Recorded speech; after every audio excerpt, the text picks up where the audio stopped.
Hello and welcome to the show. The plant and flower nursery business can be a real toughie.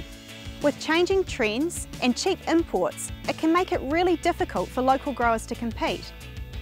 This week we're at Twining Valley Nurseries in Mangatawhiri, where an enterprising couple have managed to convert their business from a price taker to a price setter. This is Living Walls. Lisa and Andrew Bowman purchased this property in 1999. It was at a time when we were deciding what to do with our lives. We were living in Auckland and we were at a crossroads. We had young children and trying to decide, well, we either do something now or we do something when we're 50. And we thought, well, let's explore what we can do out in the country now. It had the location, it had the climate, we're not too bad, we don't get snow. And yes, plenty of water and natural beauty too, which was important to us because we live here. We were growing Sandersonia tubers. Sandersonia is a lovely, or was a very popular cut flower. When we went into it, it was approximately $7 million industry in this country. We were specifically growing the tubers, or the flower bulb, and the main market was Japan, although small amounts went to Europe and North America. The couple grew the tubers for a franchise, but as they told us, it all turned to custard pretty quickly.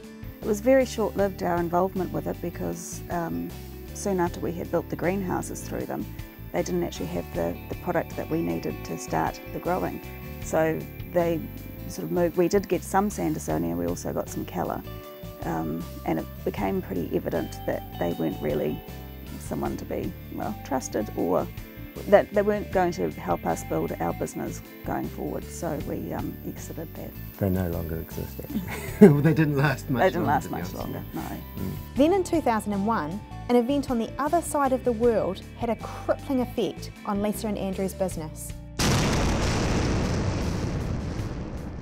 The 9/11 triggered a number of responses. The flower prices plummeted, the freight prices went through the roof, and the exchange rate swung wildly against us. We're talking about an 80% shift, and you know, even our best forecast, or our worst forecast, didn't anticipate that. So there were a whole lot of things that went against us that were totally out of our control. We held on, hoping that things would come right, and things would get better. It has to come right. It has to come right. We held on for 5 years before we realised, and then pretty much the industry disappeared. What had been a $7 million industry suddenly plummeted.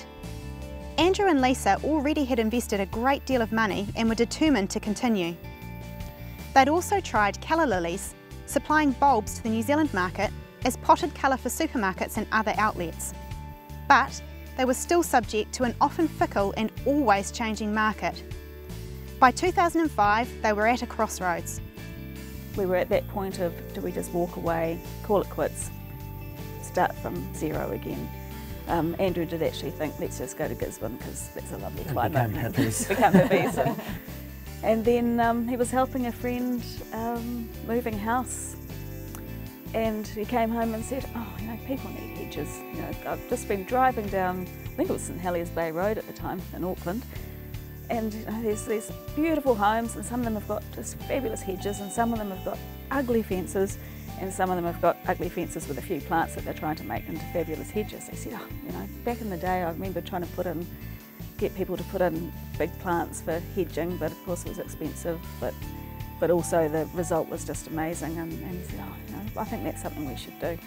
We should look at having instant hedges for people. There's already instant lawn, you know, maybe that'll be a goer. So we talked about it, and here we are. And what did the bank say at that point? They were very supportive. We put together a business plan. At that stage we still had the calla lilies. So we had a little bit of the cash flow from that. But it was mainly the hedging that we put forward as a proposal to the bank, and said we're going to need to borrow a hefty amount of money, and they went, actually it's not a bad idea, yeah, here you go, yay. With the green light from the bank, Lisa and Andrew quietly started growing, not wanting to tell anyone in case they stole their concept. They continued with the colours, so they still had an income while they researched and grew. But instant hedges actually take a few years before you can market them, and the couple had only their gut feelings to go on. When we first started telling people, just quietly, we started talking to a few landscapers back in 2008, and they thought, oh yeah, there was some people who picked it up immediately. We were down at a conference. It was a joint conference between the nursery and garden industry, which is the growers side of things, and the landscapers, so the Landscape Industries Association is what they were called at the time. And so we were able to talk to a few people, and it was a few contacts that we'd had back in the day from the retail, wasn't it, from back in when you were working in retail and your own landscaping, and they were really into it. We also talked to a couple of the old nurserymen, and they were, oh, this will never hit off, you know, you guys, you young things, what do you know? The following year they were so supportive of us, and it was quite a turnaround. Living walls, or hedges in a hurry, has turned Andrew and Lisa from price takers to price setters. We'll find out more later in the show, but coming up after the break, we'll hear from our experts.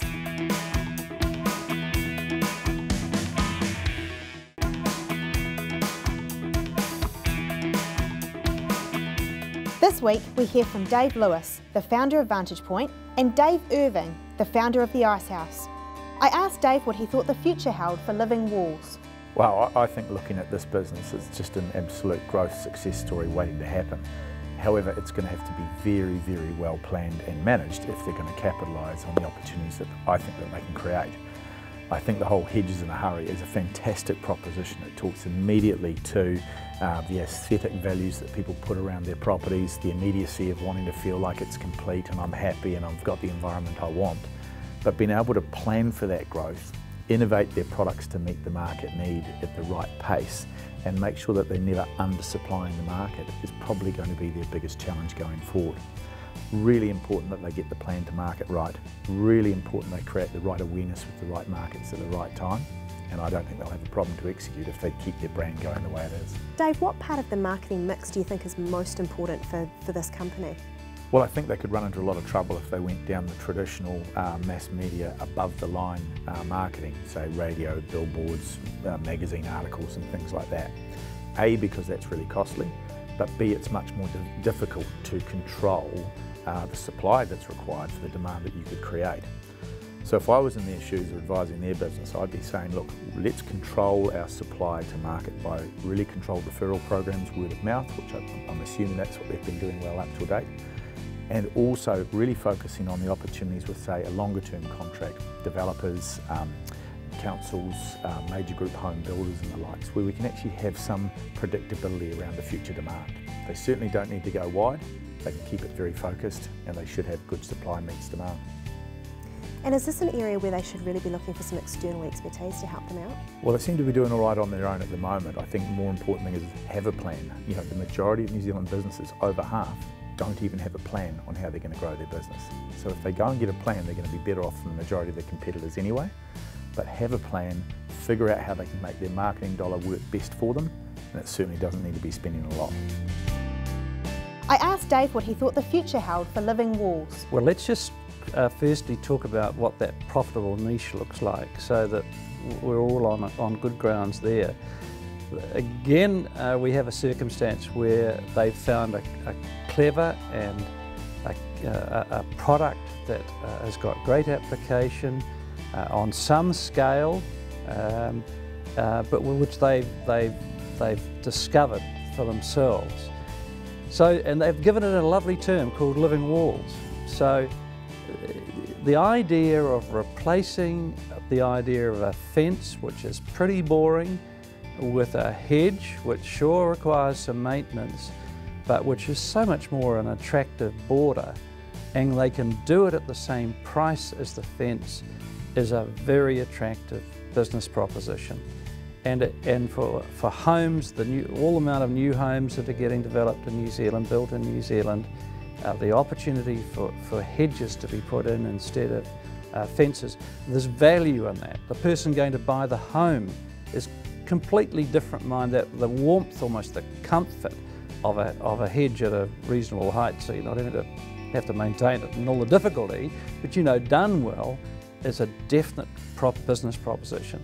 And so what they have here is potentially something of some scale. You know, it might be small now, but it's just a bit like bricks, you know. We didn't think about brick houses. Well, suddenly there's bricks, you know, all through Australia. In New Zealand, they're all timber houses. But this can be, instead of all wooden fences, we can have a lot more hedges. So the size of this is now significant. Now, if we come back to your question and we say, well, how does a couple, here we're talking a horticulturalist and an accountant, two people who've struggled with many efforts in their horticultural interests to create business opportunities, many of which have not succeeded, and then the husband in Remuera has seen, oh, why don't these houses have hedges instead of fences? And he's brought that idea back, and they've started to develop from that idea, and it's worked. Now, what do they do? How confident are they to now invest in that opportunity? Or how can they scale it up without putting their own money in? First thing is, they must never lose their brand identity. They must be the owners of Living Wall. They must keep that always to the fore, so that any developer who's developing a property and is now thinking about, would I put in hedge or a fence, he only thinks Living Wall. Doesn't even think about a hedge, thinks Living Wall. And this couple own that name. They must always have the ownership of the relationship with the developer. No one else gets to that relationship. They have it. Then, but behind that, they can have other people grow. They don't have to do all of the growing themselves. But they have to have partners who they can rely on, who are part of their network, who will do the growing.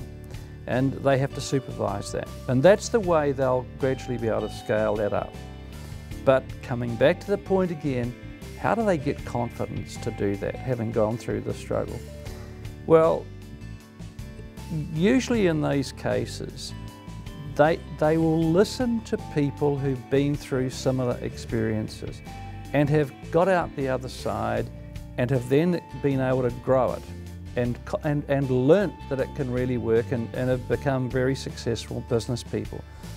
So finding a person who's gone through that type of experience through their own chartered accountant or their banker, or using the networks to find others who've gone through it, that can be a help. These people can then become either a mentor to them or even a director of their company, so that you tie them in a little more closely to your business, and there's an accountability of the director to our couple, to Living Wall, so that it's more formal. But those sort of relationships can be very important in the gaining of confidence.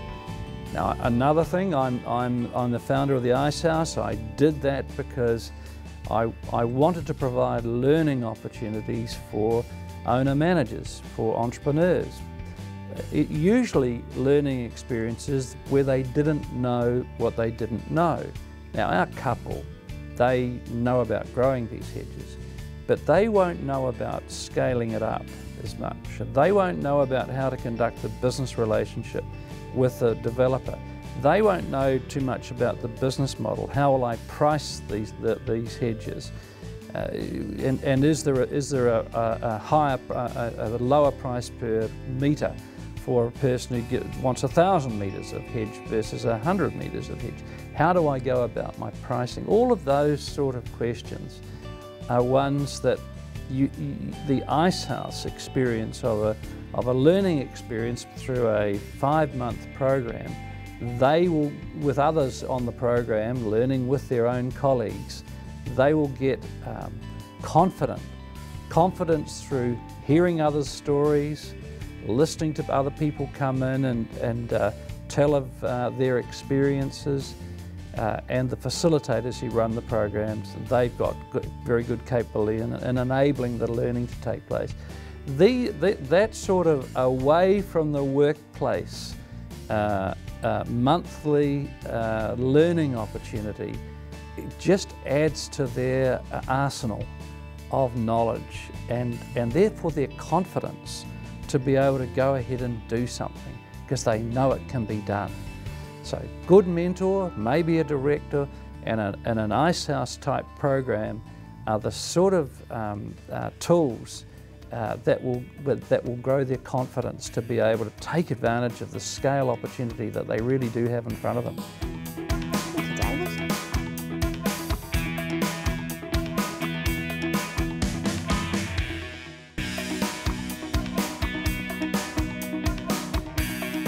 The Living Walls concept, established by Andrew and Lisa Bowman, has turned their plant nursery into a success story.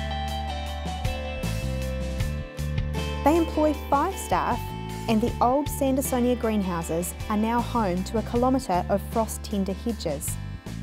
The original 10-acre block has been extended, with land around their drive developed for hedge growing, and a lease on a neighbouring 3 acres has given them another 11 kilometres of growing power. The plants start off in pots. Well, they're a little bit different from usual in that they've got these slots on the side, and that's for air pruning the roots of the plant. Right. One of the things that annoys me is in garden centres or nurseries, if customers or landscapers, they'll come and ask you all about the top of the plant, how big it is, how tall it is, but they never ever think about the root system, and it's so critically important.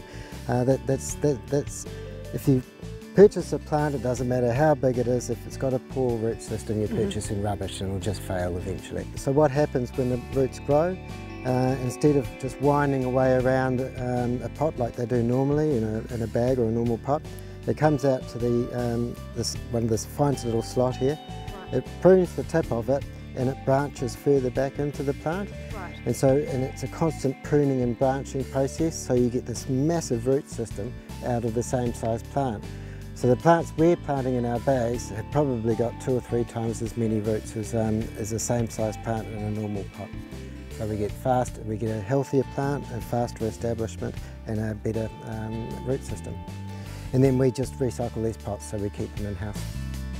But instant hedges take time.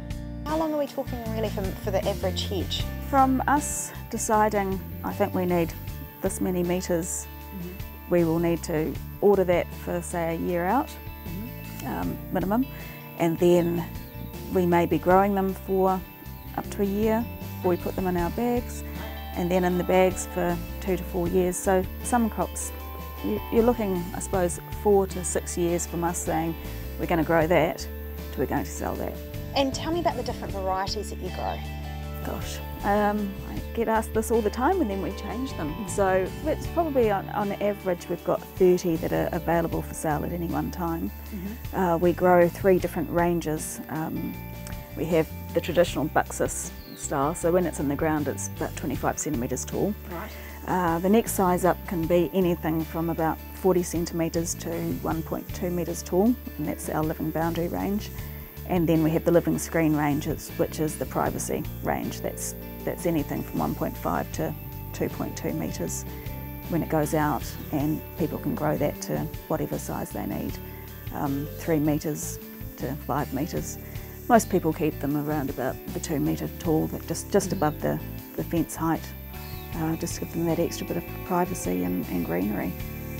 So 4 to 6 years to produce the stock.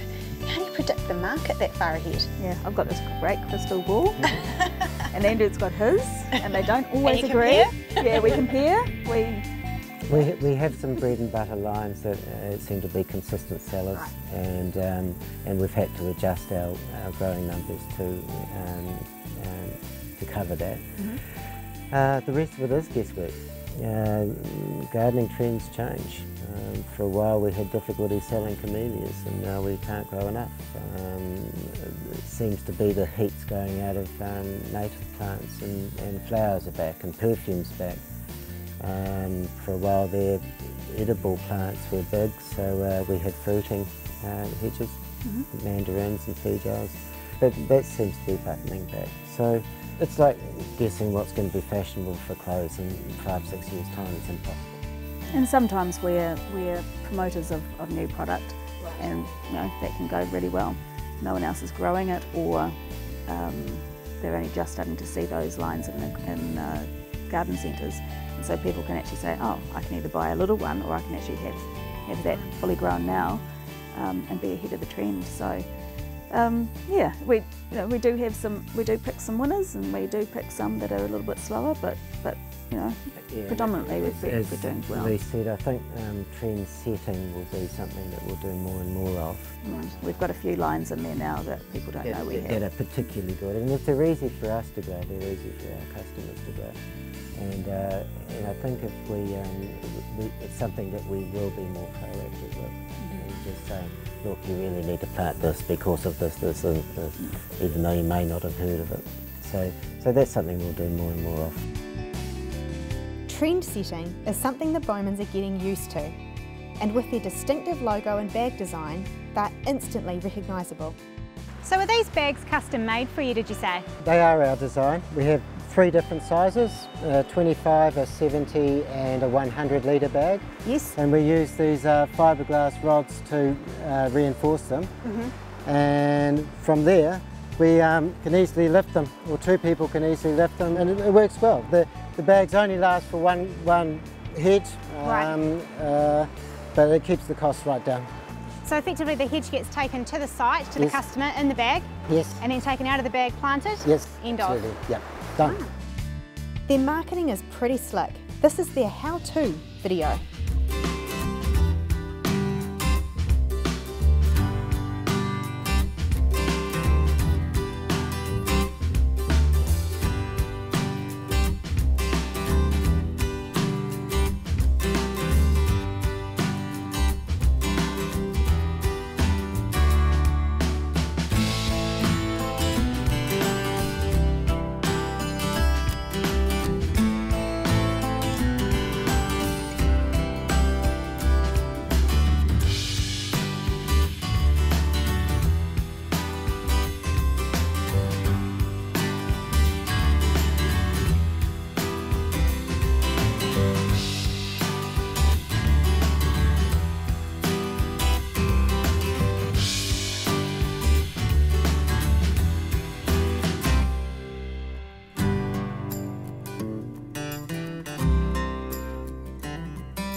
I asked Lisa and Andrew about their plans for taking the business to the next level. We need to be big enough so that we can pull out and concentrate on keeping the business going. That's that typical thing of working on the business instead of in it, and at the moment we're still very much in it. Yeah. So in terms of certainty of revenue streams for the future and also growth, would you ever consider trying to enter a market like, say, property development, where you sort of develop a relationship with a developer who might source your product, so you've kind of got an income stream, a continuous income stream?